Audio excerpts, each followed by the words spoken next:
நண்பா, ஒரு சின்ன கேள்வி கேட்கலாமா? உன்னை பார்த்து யார் பொறாமப்படுறாங்க தெரியுமா? உன் எதிரி இல்ல, உன் அருகில் நிற்கும் ஒருத்தன்.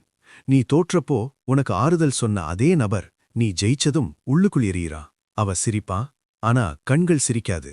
2300 ஆண்டுகளுக்கு முன்னாடியே சாணக்கியா இந்த மாதிரி மனிதர்கள பற்றி எச்சரிச்சார். அவன் யார்? அவர்களை எப்படி ஹேண்டில் பண்ணணும்?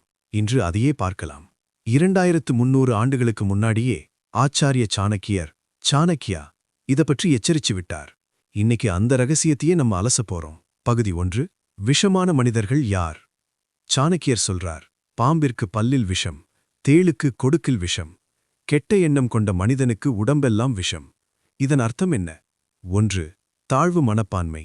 நீ வளரும்போது அவர்கள் தங்களை சின்னவங்கன்னு உணருவாங்க. உன்னை கீழே இழுத்தால்தான் அவர்கள் உயரமா தெரியும்னு நினைப்பாங்க. 2. பழைய பிம்பம் உடைந்து போகுது.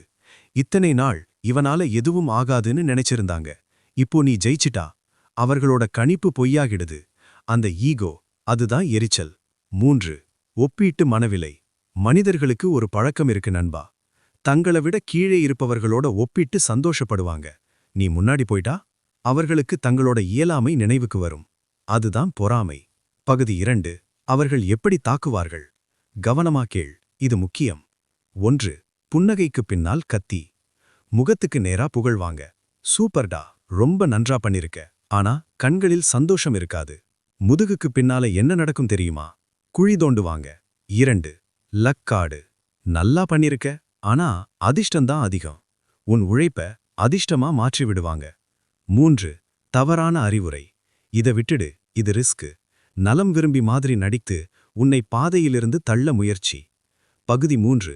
சாணக்கியரின் மாஸ்டர் பிளான். இப்ப முக்கியமான விஷயம். அவர்களை எப்படி ஹேண்டில் பண்ணுவது? ஸ்டெப் 1. தகவல் தடையுத்தரவு. சாணக்கியர் சொல்றார், ஒரு செயலை தொடங்கும் முன் அதை யாரிடமும் சொல்லாதே. உன் திட்டம், உன் அடுத்த மூவ் அவர்களுக்கு தெரியக்கூடாது. அவர்களிடம் பேசும்போது வானிலை, பொதுவான விஷயம், உன் வாழ்க்கை ஈக்குவல்ஸ் க்ளோஸ்ட் புக். தகவல் இல்லன்னா தாக்க முடியாது. ஸ்டெப் 2. Zero reaction strategy. நச்சு மனிதர்களுக்கு உன் கோபம்தான் உணவு. நீ கோபப்பட்டா அவர்கள் ஜெயிச்சிட்டாங்க. அதுக்கு பதிலா என்ன பண்ணணும்? மெல்ல சிரி. அப்படியா? இருக்கலாம். அவர்களை பைத்தியமாக்கும் ஆயுதம் அமைதி. ஸ்டெப் 3. Mirror effect. அவர்கள் எவ்வளவு மரியாதை கொடுக்கறாங்களோ அவ்வளவுதான் திருப்பிக் கொடு.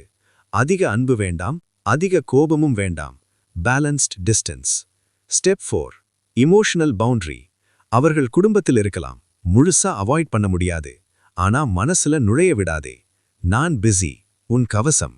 நேரத்தை அவர்களுக்கு தர்மம் செய்யாதே. Step 5. Success is ultimate revenge. சாணக்கியர் சொல்லும் கடைசி பாடம், எதிரியை அழிக்க சிறந்த வழி அவனை விட உயர்ந்து நிற்பது. அவர்கள பற்றி யோசிக்கும் நேரம் உன் வளர்ச்சிக்கு யூஸ் பண்ணு. நீ ஒவ்வொரு வெற்றியும் அடைந்தா அவர்களோட பொறாமை அதிகரிக்கும். அது அவர்களுக்கான தண்டனை. Emotional connect. நண்பா, வாழ்க்கை ஒரு ஓட்டம். நீ வேகமா ஓடும்போது பின்னாடி வர்றவன் காலத் தட்டிவிட முயற்சிப்பான். அது அவனோட குணம். தட்டி விழுந்தாலும் தூசிய தட்டிட்டு எழுந்து ஓடுறதுதான் உன் குணம். நீ கழுகு. கூரை ஏறி கோழி பிடிக்க தெரியாதவங்க வானம் தொட்ட கழுகை பார்த்து பொறாமைப்படுவாங்க. பொறாமை ஒரு ரகசிய பாராட்டு. நண்பா, ஒரு சின்ன உண்மை. உன்னை பார்த்து பொறாமப்படுறவன் உன்னை வெறுக்க மாட்டான். அவன் உன்னை அளவுகோலா யூஸ் பண்ணிக்கிறான். அவன் மனசுக்குள்ள என்ன நடக்குது தெரியுமா? அவன் முடிச்சா நானும் முடிக்கணும், ஆனா முயற்சி செய்ய தைரியம் இல்ல. அதனாலதான் உன்னை கீழே இழுக்க முயற்சி. Real life example. ஒரு ஆபீஸ்ல 2 பேர் வேலை செய்ய.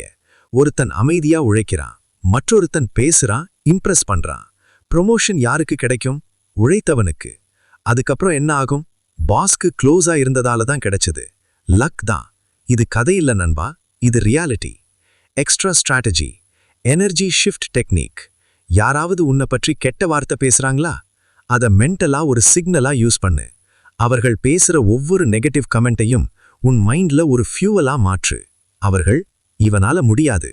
உன் உள்ளுக்குள், இப்ப பாத்துக்கோ. இதுதான் சைலண்ட் ரிவெஞ்ச். சாணக்கியரின் சிந்தனை இதுதான்.